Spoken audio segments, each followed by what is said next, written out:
We're going to go to the floor for questions. Telephone sound, please. Yes, at the back. Mikey, early in the fight, you're getting hit by that left hook, but later in the fight, you started to put your right hand up. You made the adjustment to be defensive on that.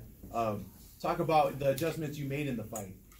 Yeah, you know, Jesse's experience, he has a good left hook. My dad and my brother, they warned me about it. You know, we worked on it early. You know, I'm taking my time just to feel him out, feel the timing, the distance. Even later in the fight, you know, he was able to land maybe one or two here and there, but, you know, we practice on keeping my right hand up to protect ourselves against that left hook, and it's a sneaky hook. Comes after a couple of jabs, you know, he'll kind of reach over with that hook.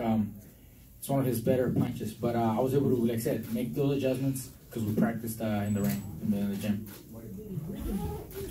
You said before the fight that the big question was to yourself, are you going to be able to be viable in order to fight contenders at the titles against the best guys?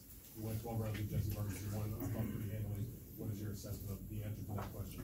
Well, I mean, I think I answered a lot of those doubts and questions tonight. You know, we fought a tough, you know, opponent with Jessie. Jesse's solid welterweight, you know, big and strong, and has gone, you know, the distance with some of the very best in the division. And I mean, I kind of have to leave that up to you guys. What do you guys think? I think I did good. I think I showed, you know, I'm resilient, I'm strong. I can go the distance against a bigger man and still box effectively.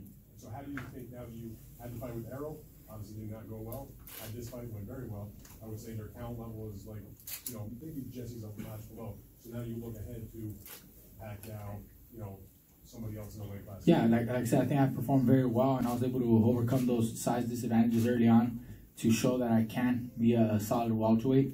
You know, I already faced Errol, and he's probably the best welterweight, and he was never able to hurt me. And you know, I think I can really do something at welterweight. I think I can become a champion, you know, within a fight or two. I'm ready to challenge, you know, for a world title, you know, and we've been talking about Manny, maybe a rematch with Errol in the near future. So I think I'm ready to go ahead and take that step. You mentioned options in the ring. Does that also include Terence also? Sure, look, if Terence is available, we'd definitely like to get in the ring with him.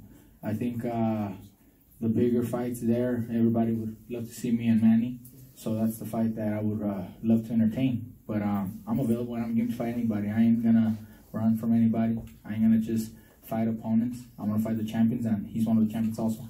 Mikey, would you say that Manny Pacquiao is your #1 option? And Eddie, I'd like to ask you, how viable is that now, given up tonight's results? Look, like I said, I'm ready to fight anybody, but the fight with Manny has been talked about for many years.